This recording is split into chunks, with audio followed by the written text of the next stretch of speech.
This talk is for engineers who already know Neovim as an editor, but have not fully reframed it as a local runtime. The goal is to build that mental model. We will look at the core process, the API, the UI protocol, jobs, and channels, remote plugins, and the logging surfaces. Then we will connect those parts to a practical question. Why does this architecture fit local AI applications unusually well? The answer is not hype. It is that Neovim exposes stable state, deterministic commands, and multiple ways to run without a traditional full-screen UI. Most people first meet Neovim through the terminal UI, so they think the terminal is the product. It is not. The terminal UI is one client of the editor core. The more useful framing is that Neovim is a local state machine for text, commands, events, jobs, and messages. It speaks a real RPC protocol. It can host multiple UIs. It can run with no UI at all. Once you see that split clearly, a lot of AI application ideas stop feeling awkward. You're no longer trying to automate pixels. You're integrating with a local runtime that already models editor state. If you want a fast path into the codebase, start with the runtime boundaries instead of reading random files. Main.c is process startup. The API folder defines the callable surface. MessagePack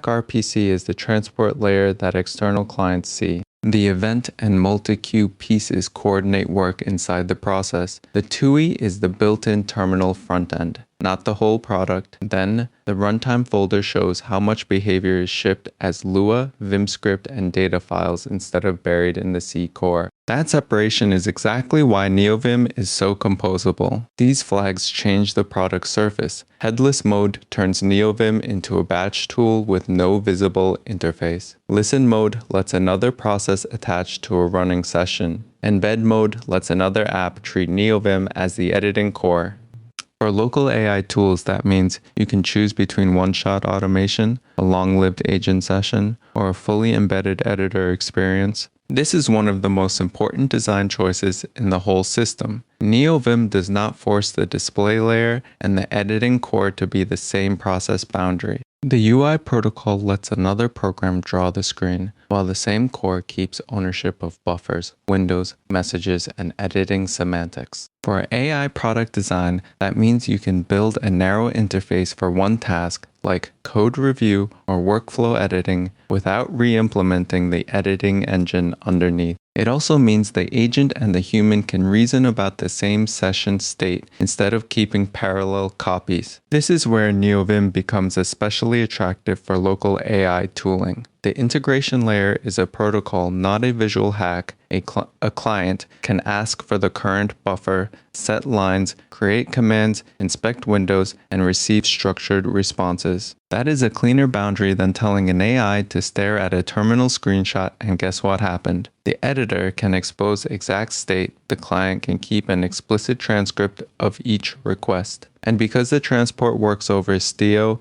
and sockets, the same architecture scales from a single local script to a long-lived orchestrator. Neovim can run external processes and talk over channels. That matters because real AI tools need ripgrep, git, tests, linters, and local services. The human can inspect those results in quick fix or terminal views. The agent can read the same outputs through the API. That is much cleaner than bolting shell access onto an opaque editor. Remote plugins keep extra code outside the core. A plugin host can start only when it is needed. That keeps startup fast. It also makes large integrations easier to debug. For AI systems, representation is everything. If your only model of the editor is a giant string, many useful operations become fragile. Neovim gives you a richer model. Text lives in buffers. Windows are views. Tab pages are layouts. Marks and X marks can anchor decisions to positions that survive edits better than naive line numbers. That means an agent can say, inspect these diagnostics, patch this range, reopen the quick fix list, then show me the diff, and every step maps to explicit editor state. That is a much better substrate for tool use than raw terminal replay. Lua is the control layer inside Neovim. it can define commands, inspect buffers, and react to events. That gives an external agent a small and clear tool surface. The user specifically asked about logs, and this is one of the underrated strengths in the Neovim stack. There is a clear low-level log sync through the NVIM log file environment variable. There's also verbose startup tracing through the -v flag. Is useful when plugin order or runtime path issues get weird. For AI applications, that means tool failures are easier to explain. If the agent attached to the wrong socket, sourced the wrong config, or triggered a plugin error, you can often answer with a real log trail instead of a shrug. Headless mode turns Neovim into a deterministic local tool. You can open a file, run one exact command, print a result, and exit with a normal code. That is a strong fit for refactors, inspections, formatter wrappers, and editor-aware retrieval. It is also easier to review. You can keep a small allow list of commands and log every call. A strong local pattern is one long-lived Neovim session with an agent attached over a socket. The agent can inspect buffers, read diagnostics, run explicit tools, and hand control back to the human. That keeps context stable and keeps the human and the agent in the same workspace. One reason local AI coding tools sometimes feel untrustworthy is that they hide too much in a separate chat UI. Neovim can shrink that gap. The agent can propose edits, but the human still reviews them with familiar motions, diff views, quick fix entries, diagnostics, tests, and git commands. That matters because trust in AI systems usually comes from inspectable artifacts, not from confidence scores. If the final result is an ordinary file diff and an ordinary test run, the human gets a much stronger and more debuggable workflow.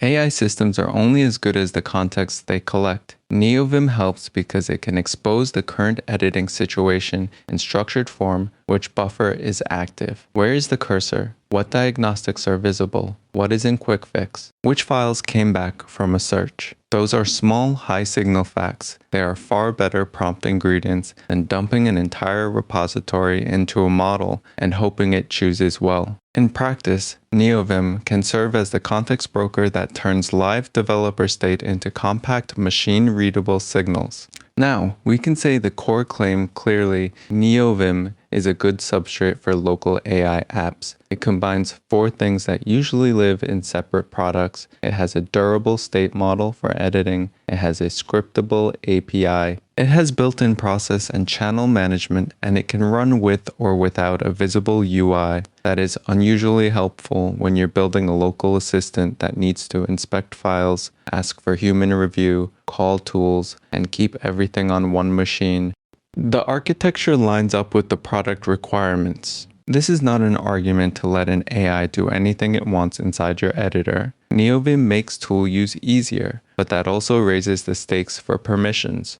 Arbitrary command execution, destructive write paths, and plugin side effects can all make automation brittle. The right pattern is explicit boundaries. Give the agent narrow commands, keep logs, save artifacts, prefer structured data over freeform command strings, and decide when a fresh headless process is safer than attaching to a long-lived human session. Good architecture still needs operational discipline. If you wanted to turn this into a real product this week, I would start small, run one Neovim session behind the socket, attach with a mature RPC client, expose a tiny allow list of commands that return structured results, log every call, every diff, and every tool output, then decide which work belongs in Neovim and which belongs in separate local services. That architecture scales surprisingly well. You keep the editor good at editor things, keep the model good at planning and language, and keep shell tools as explicit deterministic steps. So the conclusion is straightforward. Neovim is not just a terminal editor with plugins. It is a local runtime with a well-defined API, pluggable front ends, process control, and useful observability. That combination makes it unusually good for local AI applications, especially coding tools, review tools, and editor-aware agents. But the important word is explicit. Use the API. Use headless mode, use logs, use narrow tool contracts. When you do that, Neovim stops being just a place where the human types and becomes part of the architecture of the application itself.